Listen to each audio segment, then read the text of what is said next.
जी, तो हम डिस्कस किसको कर रहे थे? हम बेटा डिस्कस कर रहे थे कि जो ऑब्जेक्ट है ये कहाँ पर पड़ा हुआ है, टेबल के ऊपर पड़ा हुआ, कोई भी बुक है हमारे पास, इसके ऊपर नॉर्मल फोर्स लग रही है, that is normal direction force r, और उसका वेट जो क्या लग रहा है, डाउनवर्ड लग रहा है। तो यहाँ पर ज़रा गौर कर देखें, ये बुक उस वक्त तक पड़ी रहेगी या ऑब्जेक्ट या ब्लॉक उस वक्त तक पड़ा रहेगा जब इसके ऊपर मैं एक्सटर्नल फोर्स ना लगा दूँ। एक्सटर्नल फोर्स से मीन्स क्या है कि मैंने इसको पकड़ के उठा नहीं लिया या इसको मैंने ऐसे मूव नहीं करा दिया। अच्छा, ये रेस्ट स्टेट हो गई। अगर सपोज दैट कि हमारे पास यहाँ पर कोई भी फ्लोर है, स्मूथ फ्लोर, उसके ऊपर क्या कर रही है, बॉल रोल कर रही है, ये उस वक्त तक रोल करती रहेगी जब तक हम एक्सटर्नल फोर्स लगाकर उसे किस में न ले आएँ, रेस्ट में न ले आएँ। मिसाल के तौर पे अगर आप देखें, एक्सटर्नल फोर्स क्या हो सकती है, वो एक्सटर्नल फोर्स ब्रेक्स भी हो सकती हैं, वो एक्सटर्नल फोर्स हमारे पास फ्रिक्शन भी हो सकती है। अब वो ब्रेक्स और फ्रिक्शन कैसे हो सकती है, मिसाल के तौर पर अगर गाड़ी मूव करके जा रही है उस वक्त तक मूव करती रहेगी ना जब तक इंजन फोर्स लगाएगा। अगर इंजन के ऊपर अगर हम ब्रेक्स अप्लाई करेंगे तो फ्रिक्शन क्रिएट, ब्रेक्स अप्लाई करेंगे तो फ्रिक्शन क्रिएट हो गई, वो एक्सटर्नल फोर्स कहलाती है। इस तरह अगर किसी बॉल को आप घास वाले फ्लोर के ऊपर रोल्ड कराएं और मार्बल के ऊपर रोल्ड कराएं, जल्दी कौन सा रुक जाएगा, तो जल्दी रुक जाएगा, ज़ाहिर सी बात है, घास वाली जो ग्रास वाला फ्लोर है उस पर रुक जाएगा। क्यों, वहाँ पर फ्रिक्शन क्या होती है, ज़्यादा होती है, और मार्बल फ्लोर की फ्रिक्शन क्या होती है, कम होती है। इसी वजह से वो जल्दी वहाँ पर नहीं रुकेगा। ओके, क्योंकि एक्सटर्नल फोर्स वहाँ पर नहीं लग रही। तो ये तो था न्यूटन का फर्स्ट लॉ। न्यूटन के फर्स्ट लॉ में हमारे पास दो तरह की स्टेट्स को मैंने बताया कि हम डिस्कस करते हैं। अच्छा, अब न्यूटन के लॉ को लॉ ऑफ इनर्शिया क्यों कहते हैं, ये सारी एक्सप्लेनेशन आपको जो नोट्स प्रोवाइड किए हुए हैं उसमें सारी एक्सप्लेनेशन आपको गिवन है कि रेस्ट कंडीशन और जो है रेस्ट स्टेट और मोशन वाली स्टेट जो है वो कौन सी होती है। अच्छा, अब हम डिस्कस करने जा रहे हैं लॉ ऑफ इनर्शिया को। तो लॉ ऑफ इनर्शिया हमारे पास क्या चीज़ होती है, ये 9th-10th वाली बातें ही हैं, इसलिए मैं आपको यहाँ पर ना बेसिक बातें बता रहा हूँ ताकि एक बार आपको रिवाइज हो जाए। एक्चुअली लॉ ऑफ इनर्शिया क्या है हमारे पास, एक्चुअली लॉ ऑफ इनर्शिया हमारे पास जो है उसकी डेफिनेशन कुछ इस तरह से दी हुई है, दिस सॉरी, हाँ, inertia is the property, inertia is the property of a body to resist to change the state of body, एक बात। और दूसरी बात, mass is a measure of inertia। अब इस बात को समझें, मिसाल के तौर पे हमारे पास अगर कोई बहुत बड़ा हैवी ऑब्जेक्ट ले लें हम लोग, सपोज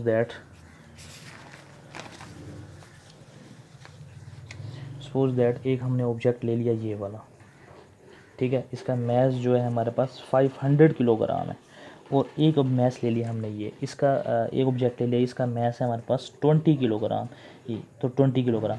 अब ज़रा गौर कर देखें, इसका मैस ज़्यादा है, इसे मूव कराना भी मुश्किल है, अगर ये मूव कर रहा है तो इसे रेस्ट में लेकर आना भी मुश्किल है। It means to say that if a body of 500 kilogram mass is in a state of rest then it is difficult to move it.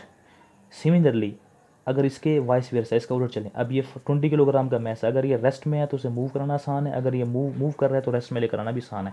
It means to say that इसमें रेजिस्टेंस ज़्यादा होगी state change करने में, इसका inertia भी ज़्यादा होगा। इसका इनर्शिया क्या होगा, कम, क्योंकि इसका मैस क्या है, कम। मैंने आपको अभी डेफिनेशन ये बात बताई है आपको, दे रहा एक बार फिर बता दूँ आपको, mass is a measure of inertia, मतलब कि मैस जो है वो इनर्शिया को क्या करता है, मैयर करता है। इसकी एग्जांपल और भी ले लें, एक ट्रक मूव करता हुआ आ रहा है, उसे रोकना हमारे लिए बहुत ज़्यादा मुश्किल है, अगर वो रेस्ट में है तो उसे मूव कराना भी मुश्किल है, उसे धक्का लगाना मुश्किल हो गया हमारे लिए। सिमिलरली अगर हम देखें कि अगर कोई बच्चे की बाईसाइकिल है छोटी, उसको रेस्ट में है तो उसे मूव भी करा सकते हैं, अगर वो मूव कर रही है उसे इजीली रेस्ट भी करा सकते हैं। तो mass is a measure of inertia, यही वजह है कि हम इनर्शिया को क्या कहते हैं, सॉरी, न्यूटन के फर्स्ट लॉ को मैस ऑफ न्यूटन के फर्स्ट लॉ को लॉ ऑफ इनर्शिया भी कहते हैं हम लोग। अब है न्यूटन का सेकंड लॉ, न्यूटन के सेकंड लॉ को क्या कहते हैं आप लोग, Newton second law is also known as law of acceleration. इसकी मैथमेटिकली फॉर्म क्या दी हुई है, F is equal to m a, very important है। अच्छा, F is equal to m में कैसे आया, it means to say that कि हमारे पास से ये आपने बातें पढ़ी होंगी कि ए डायरेक्टली प्रोपोर्शनल टू एफ और ए इन्वर्सली प्रोपोर्शनल टू एम होता है। अगर आपने फोर्स ज़्यादा लगाए तो एक्सेलरेशन ज़्यादा प्रोड्यूस होगा, फोर्स कम लगाए तो एक्सेलरेशन कम प्रोड्यूस होगा। सिमिलरली मैस ज़्यादा होगा, एक्सेलरेशन क्या हो जाएगा, कम। मैस कम होगा, एक्सेलरेशन क्या हो जाएगा, ज़्यादा। तो इन्हीं दोनों इक्वेशन को कंबाइन किया, एफ इज इक्वल टू क्या निकला है, एम ए। अच्छा, अब F is equal to m a में हमारे पास जो इक्वेशन जो बनी है, F is equal to m a, force का होता है न्यूटन। ये 1 न्यूटन कब होती है फोर्स, 1 न्यूटन फोर्स उस वक्त होती है जब मैस हमारे पास क्या हो, 1 किलोग्राम, और उसके ऊपर जो है फोर्स लग रही, उसमें जो एक्सेलरेशन पैदा हो रहा हो वो 1 मीटर पर सेकंड स्क्वायर का। तो हमारे पास फोर्स कितनी होगी, 1 न्यूटन, वो क्या होगी, 1 किलोग्राम मीटर पर सेकंड स्क्वायर। या यूँ भी कह सकते हैं इन दोनों का जो प्रोडक्ट है किसको बताता है, 1 न्यूटन को बताता है हमारे पास। तो ये हमारे पास क्या था, न्यूटन का सेकंड लॉ था, उसमें फोर्स की डेफिनेशन क्या है। अच्छा, फोर्स की डेफिनेशन आप लोग 9th में पढ़ चुके हैं, मैं उसी हिसाब से बता रहा हूँ आपको ताकि आपके लिए आसानी हो जाए। N agency which can change the direction, shape और साइज ऑफ द ऑब्जेक्ट, जो किसी भी चीज़ की शेप को, साइज़ को या डायरेक्शन को चेंज कर दे, that is known as force. और फोर्स का यूनिट क्या होता है, न्यूटन। सबसे पहले न्यूटन ने डिस्कवर किया था ना इसे, तो इसलिए उसके नेम पर हमने क्या कर दिया, इसको लिख दिया। और याद रखिएगा न्यूटन का एन कैपिटल आपने राइट करना है, ना कि स्मॉल राइट करना है, दैट इज़ वेरी इंपॉर्टेंट। अब देखें कि यहाँ पर शेप कैसे चेंज हो जाएगी या साइज़ कैसे चेंज हो जाएगा। आप नाइफ़ के ज़रिए किसी भी शेप को कट करते हैं तो उसका साइज़ चेंज होता है, शेप चेंज होती है। आप कोई भी पेज ले लें, उस पेज को देखें फोल्ड कर दें, मैंने फोर्स लगाई है तो क्या हो गई, शेप चेंज हो गई है, ठीक है। या फिर फोर्स की डेफिनेशन 9th वाली भी है, an agency which move the tends to move और स्टॉप और tends to stop the object, किसी भी ऑब्जेक्ट को मूव कराए या कराने की कोशिश करे, किसी भी ऑब्जेक्ट को स्टॉप कराए या कराने की कोशिश करे। फॉर एग्जाम्पल वॉल के ऊपर आप जितनी, दीवार पर जितनी फोर्स लगाएं वो मूव नहीं करेगी, क्योंकि फोर्स तो लगा रहे हैं आप। या आप यूँ देख लें कि अगर कोई कार मूव कर रही है, इस पर आप क्या करते हैं, फोर्स अप्लाई करते हैं, तो ब्रेक्स अप्लाई करते हैं, तो स्टेट क्या हो जाती है, उसकी चेंज होती है। तो याद रखिएगा न्यूटन जो है हमारे पास वो किसके बराबर होता है, 1 किलोग्राम मल्टीप्लाई बाय 1 मीटर पर सेकंड स्क्वेयर। किलोग्राम किसका यूनिट है, मैस का, और 1 मीटर पर सेकंड स्क्वेयर किसका यूनिट है, एक्सेलरेशन का। अब न्यूटन का जो थर्ड लॉ है वो भी आप लोग पढ़ चुके हैं कि action and reaction are same in magnitude but opposite in direction, यानी कि एक्शन रिएक्शन सेम हो। मिसाल के तौर पे अगर मेरे पास ये कोई वॉल ले लें, ये वॉल है, ये एक ऑब्जेक्ट है, ये M1 है, ये बॉल को मैंने क्या किया, यहाँ पर इसको स्ट्राइक कराया, मतलब कुलियन कराई है, तो ये क्या हो गया M2। ये बॉल इस पे जितनी फोर्स लगाएगी इस डायरेक्शन में, उतनी ही फोर्स ये वॉल इस डायरेक्शन में फोर्स लगाएगी। तो देखें इसकी डायरेक्शन ये है, इसकी डायरेक्शन ये है, तो दोनों अपोजिट डायरेक्शन में नहीं है। अगर ये 5 न्यूटन फोर्स लगाती है बॉल दीवार पे, तो दीवार भी कितनी लगाएगी, 5 न्यूटन की फोर्स लगाएगी। It means to say that कि दोनों होंगी सेम, लेकिन होंगी क्या, equal but opposite in direction में। सेम इन मैग्नीट्यूड का मतलब क्या है, 5 न्यूटन की फोर्स अगर बॉल ने दीवार पे लगाई है तो दीवार भी क्या लगाएगी, 5 न्यूटन की लगाएगी, लेकिन अपोजिट लगाएगी। इसकी बहुत सी एग्जांपल्स है, आप बुक ऑन अ टेबल जो मैंने पहले बता चुका हूँ आपको, या स्विमिंग करते हुए जब तैर रहे होते हैं तो आप हाथों के जरिए पानी को पीछे धकेल रहे होते हैं और खुद कहाँ जा रहे होते हैं, आगे जा रहे होते हैं। या ball hit on a wall, ये भी मैंने एग्जांपल बता दिया आपको। रॉकेट propulsion ले लें, रॉकेट की मोशन, जो रॉकेट जो अपवर्ड मूव करके जा रहा होता है, गैसेस क्या निकाल रहा होता है, डाउनवर्ड, और खुद कहाँ मूव कर रहा होता है, अपवर्ड, तो ये भी इसकी बेहतरीन एग्जांपल है। अब हमारे पास जो नेक्स्ट है वो है फोर्सेस। नॉर्मल फोर्स कौन सी होती है, अब नॉर्मल फोर्स हमारे पास सपोज डैडियो के ब्लॉक पड़ा हुआ है, इसके ऊपर नॉर्मल फोर्स लग रही है आर, जो 90 एंगल बना रही है। तो ज़रा गौर करके देखें कि ये कहाँ बन रही है, सरफेस के साथ 90 का एंगल। अगर हम डब्ल्यू को देखें, वेट, ये भी कौन सा angle, weight is that force, ये मैं नेक्स्ट लेक्चर में बताऊंगा आपको वेट कैसे फोर्स है। ये 90 एंगल बन रहा है हमारे पास, तो ये टेबल के ऊपर पड़ी हुई है, कोई भी बुक या ब्लॉक पड़ा हुआ है, तो जहाँ ऐसी फोर्स जो सरफेस के साथ 90 एंगल बनाए, that is known as perpendicular force, या नॉर्मल फोर्स भी कहते हैं इसे हम। उसके बाद हमारे पास क्या है जी, टेंशन। टेंशन क्या होती है, एक्चुअली टेंशन हमारे पास ये वो टेंशन नहीं है जो हमारे पास दबाव, जो हम मेंटली टेंशन लेते हैं, लेकिन ये टेंशन उसी से रिलेटेड ही है। A force is transmitted through rope, string or the wire when pulled on an object. देखिए मिसाल के तौर पे ये एक स्टूडेंट ए है, स्टूडेंट ए और स्टूडेंट बी किसी भी रोप को खींच रहे हैं, तो ये अपनी तरफ इस तरफ फोर्स लगा रहा है, इस तरफ इस फोर्स लगा रहा है, तो ये स्ट्रिंग के अंदर टेंशन क्रिएट हो गई है। तो इस तरह की टेंशन को, इस तरह या इस तरह की जो वायर में टेंशन हो, स्ट्रिंग में टेंशन हो, जिसे पुल्ड करने के बाद ट्रांसमिट होती है, उसको कहते हैं हम लोग टेंशन इन द स्ट्रिंग, या टेंशन फोर्स कहते हैं। और उसके बाद फ्रिक्शन फोर्स किसे कहते हैं, फ्रिक्शन फोर्स से फेमिलियर आप हैं ही, ये बेसिक बातें ही हैं, तो मैं इसलिए आपको ये बेसिक बातें बता रहा हूँ छोटी छोटी, ये आगे आपको न्यूमेरिकल्स में या स्टेटमेंट्स में काम आएंगी। एक्चुअली हमारे पास ये ब्लॉक पड़ा होगा किसी भी सरफेस के ऊपर, अब ये हमने मूव करा रहे हैं एक्सटर्नल फोर्स लगाकर। याद रखिएगा जब कभी भी फ्रिक्शन क्रिएट होती है तो वो मोशन के अपोजिट होती है, यानी आपने इस तरफ फ्रिक्शन लगेगी और आपने मोशन इस तरफ करानी है। या अगर आप ऊपर की तरफ क्या कर रहे हैं, फोर्स लगा कर ऊपर मूव करा रहे हैं, तो फ्रिक्शन कहाँ लगेगी, डाउनवर्ड लगेगी। जैसे पानी एक कतरा ऊपर से नीचे गिर रहा होता है तो उस पर फोर्स ऑफ ग्रेविटी कहाँ लग रही होती है, डाउनवर्ड, लेकिन एयर फ्रिक्शन उसे कहाँ उठा रही होती है, अपवर्ड। तो याद रखिएगा that is very important point कि motion and friction both are the opposite to each other, that is very important. उसके बाद हमारे पास है टाइप्स ऑफ फ्रिक्शन फोर्स। तो फ्रिक्शन फोर्स की जो टाइप्स होती हैं, एक होती है static force, static frictional force, और दूसरी होती है काइनेटिक फ्रिक्शनल फोर्स। तो स्टैटिक फ्रिक्शनल फोर्स हमारे पास क्या चीज़ होती है, इसको हम ज़रा देख लेते हैं।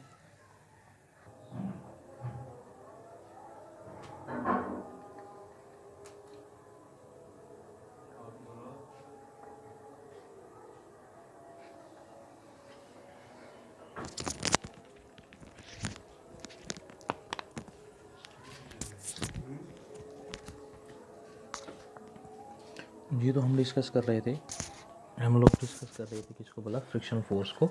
तो हमारे पास जो है वो काइनेटिक और स्टैटिकल, जो स्टैटिक फ्रिक्शनल फोर्स है वो क्या चीज़ होती है। एक्चुअली स्टैटिक फ्रिक्शन फोर्स हमारे पास ये होती है कि अगर हम किसी भी ऑब्जेक्ट जो हमारे पास सरफेस पे पड़ा हुआ है, अगर हम उसको अप्लाइड फोर्स लगाते हैं, अप्लाइड फोर्स लगाने के बाद वो मूव नहीं करता, इसका मतलब ये है कि हमने यहाँ पर फोर्स लगाई, इसको यहाँ पर खींचा है, लेकिन ये मूव नहीं कर रहा।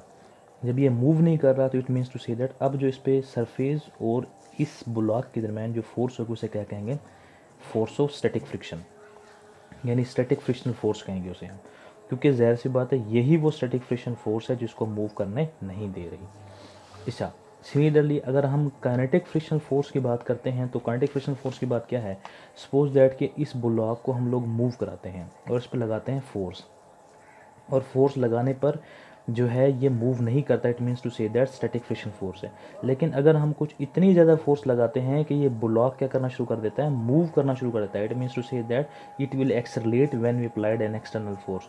अब जो फोर्स होगी उसे हम कहेंगे काइनेटिक, अब जो हमारे पास फ्रिक्शनल फोर्स होगी उसे कहेंगे काइनेटिक फ्रिक्शनल फोर्स। ज़रा बात को समझे, यहाँ पर यही तो बात बताई हुई है, a force that acts between the moving surface, जो मूविंग सरफेस के दरमियान एक्ट कर रही हो। For example when applied force is acting on a body, या ब्लॉक जो हमारे बॉडी है, अच्छा, on the table, the block doesn't move, it means to say that there is a static friction, but when we increase the applied force the block will move, it means to say that it means to say that it accelerate in the forward direction. The friction force then that applies, yeah, that opposes the motion is called the kinetic frictional force। यानी block क्या कर गया, move कर गया, जब applied force क्या होगी ज़्यादा, अब स्टैटिक नहीं होगी, अब जब ब्लॉक मूव करेगा अब जो फ्रिक्शन होगी that is known as the static friction. यही थ्योरी के अंदर सारी बात इसमें बताई हुई है। अच्छा, अब उसके बाद इसकी प्रॉपर्टीज़ आती हैं फ्रिक्शन की। फ्रिक्शन की पहली पहली प्रॉपर्टी क्या है, if a body doesn't move, अगर कोई बॉडी मूव ना करे तो कौन सी फोर्स होगी, स्टैटिक फोर्स होगी। अच्छा, ये भी याद रखिएगा कि स्टैटिक फ्रिक्शनल फोर्स जो है वो मैक्सिमम स्टैटिकल फ्रिक्शनल फोर्स भी कहलाती है। कब, जब हमारे पास क्या हो, उसका मैग्नीट्यूड बहुत ज़्यादा हो, यानी अप्लाइड फोर्स हम जो लगा रहे हैं उसकी वैल्यू कम से कम हो, और जो फ्रिक्शनल फोर्स है जो ऑब्जेक्ट को मूव होने नहीं दे रही उसकी मैक्सिमम वैल्यू क्या कहते हैं हम, मैक्सिमम स्टैटिकल फ्रिक्शनल फोर्स। वो डायरेक्टली प्रोपोर्शनल किसकी होती है, एफ नॉर्मल के। यानी अगर हमारे पास ये ब्लॉक है, ये हमारे पास ब्लॉक पड़ा हुआ है, इस ब्लॉक के ऊपर जो नॉर्मल फोर्स है ये बहुत ज़्यादा लग रही है, तो इस मीन्स टू से दैट कि स्टैटिक फोर्स भी क्या होगी हमारे पास ज़्यादा होगी, इसलिए उसे क्या कहेंगे हम, मैक्सिमम स्टैटिकल फ्रिक्शनल फोर्स।